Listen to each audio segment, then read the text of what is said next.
परिवार के खर्च की बड़ी जिम्मेदारी महिलाओं पे होती है और मंथ एंड होते होते एक टेंशन हो जाता है कि खर्च कैसे चले। प्रत्येक गृहिणी के लिए ये बहुत जरूरी है कि जिस तरह देश का बजट बनाया जाता है वह उसी माफिक अपने घर का भी बजट बनाना चाहिए।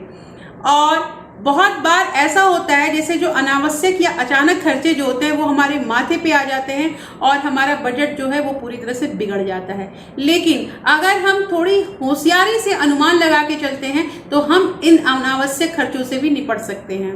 मोटे तौर पे जो घर का खर्च होता है वो मासिक आधार पे होता है और खासकर तौर पे जो लोग सैलरीड होते हैं उन्हें अपना जो भी खर्च होता है वो पहले ही प्लान करना होता है कि अमुक महीने में अमुक खर्च होने वाला है।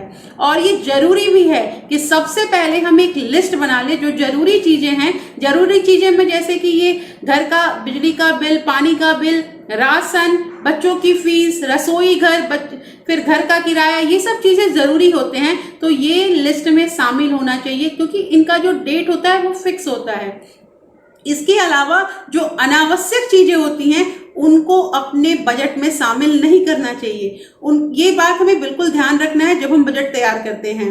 बहुत बार ऐसा होता है कि सस्ते और स्कीम के चक्कर में महिलाएं बाजार जाती हैं तो कुछ अनावश्यक चीजें लेकर आ जाती हैं जिनकी उनको जरूरत कतई नहीं होती है।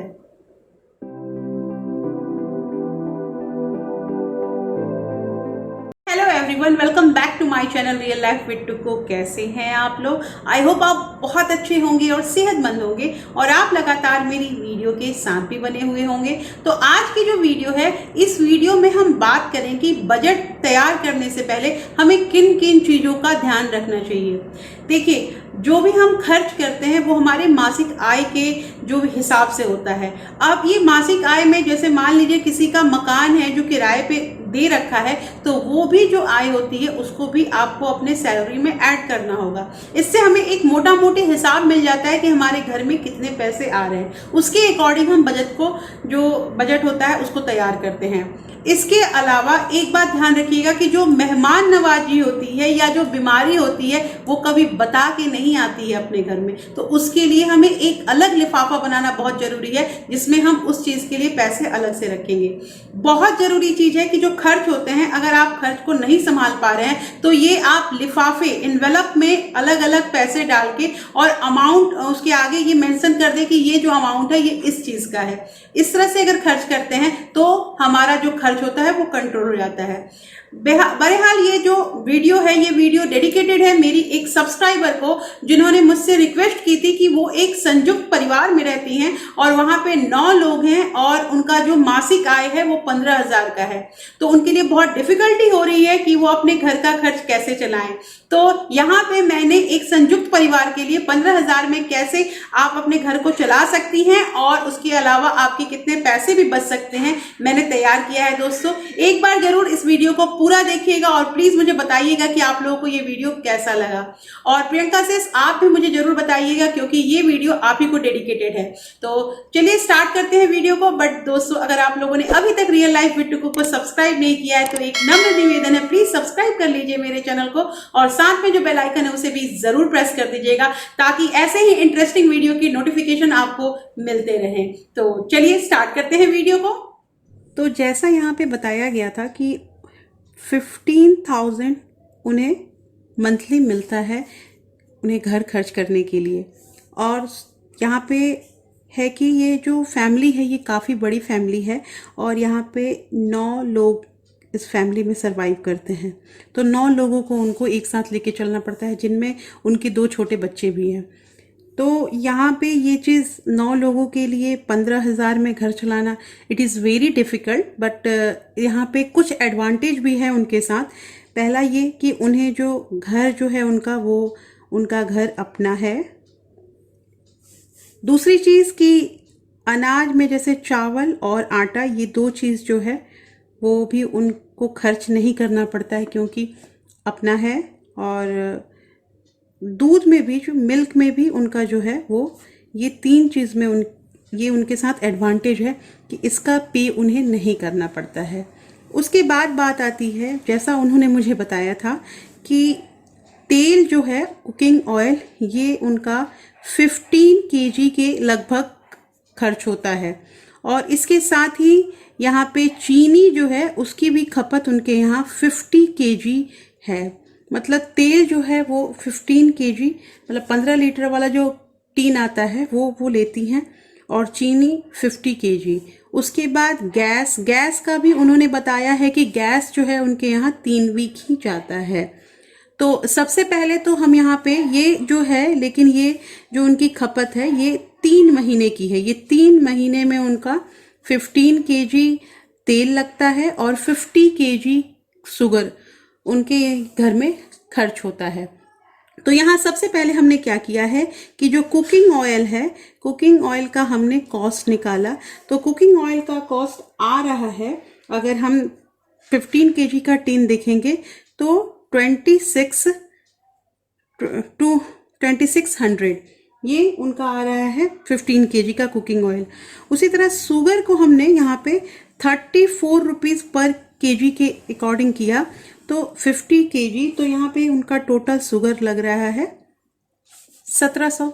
ये 3 महीने का है। तो सबसे पहले हम क्या करेंगे कि जब हमें हिसाब निकालना है, किसी भी बजट को बनाना है, तो हम उसे 1 महीने का करेंगे। तो हम इन दोनों को पहले प्लस करते हैं। तो 26 प्लस 1700 इज इक्वल टू 4300, और इसको डिवाइड कर देंगे हम 3 से, क्योंकि ये 3 मंथ का है। तो ये हमारा लमसम हमारा अमाउंट आएगा 1433.3।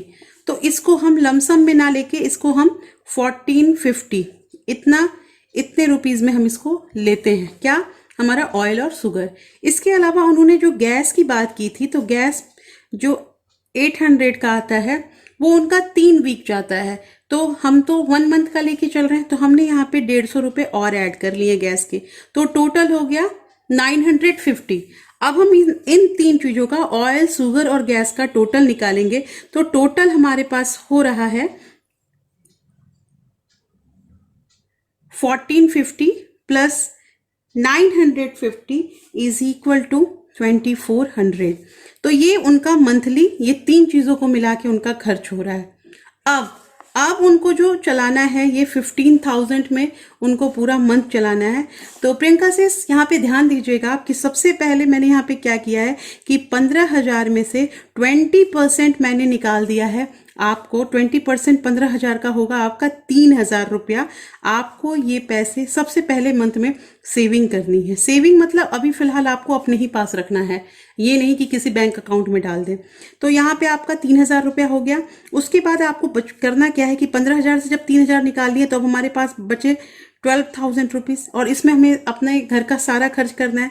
तो फीस मुझे बताया नहीं गया था, फिर भी मैंने एक अंदाजे से ले लिया है कि 2 बच्चे हैं आपके, तो 1,000 रुपीज़ पर करके मैंने यहाँ पे 2,000 रुपीज़ बच्चे की फ़ीस ली है।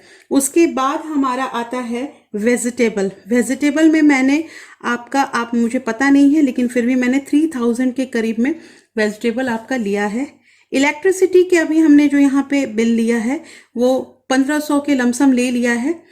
अब कितना खर्च होता है वो आप मुझे क्लियर बता पाओगे। और इलेक्ट्रिसिटी के बाद हमारा आता है ग्रॉसरी में। सिस्टर, ग्रॉसरी में तो आपका ये 3 चीज़ जो है, चावल आटा ही घर का है, बाकी भी तो ग्रॉसरी में दाल और भी बहुत सारे सामान लगते ही हैं। तो उसको भी मैंने ग्रॉसरी में भी जो है आपका मैंने 2,000 रुपीज़ रखा है।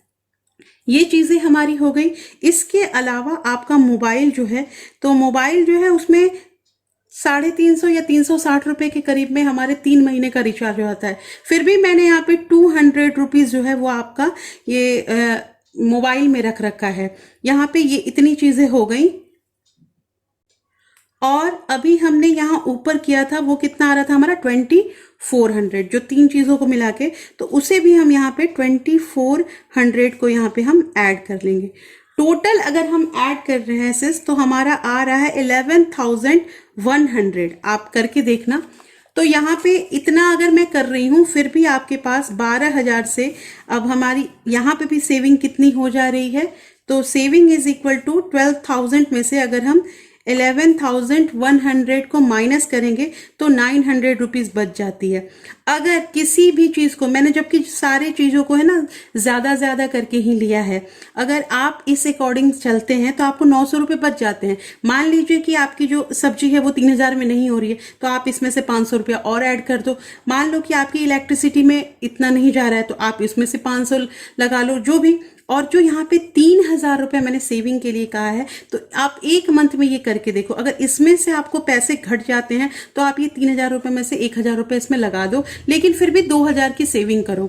एक मंथ अगर आप ऐसा करते हो तो अगला जो नेक्स्ट मंथ आएगा उसमें आपको अंदाजा मिल जाएगा कि आपके घर का खर्च कैसे चल रहा है।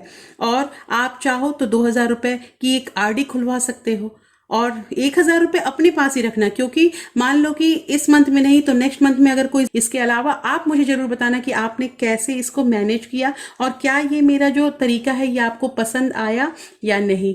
और दोस्तों, जो भी लोग हैं जो जॉइंट फैमिली में रहते हैं और जिनके लिए बहुत डिफिकल्ट होता है अपने घर के सारे खर्चे को इतने कम पैसे में मैनेज कर लेना, और आप यहाँ पे देखो कि लोग भी बहुत ज़्यादा हैं, 9 लोग हैं, तो 9 लोगों को मेरी सिस्टर जो है वो मैनेज कर रही हैं। That is very difficult for her, but फिर भी वो मुझे जैसा उन्होंने बताया मैंने आपको बताया है।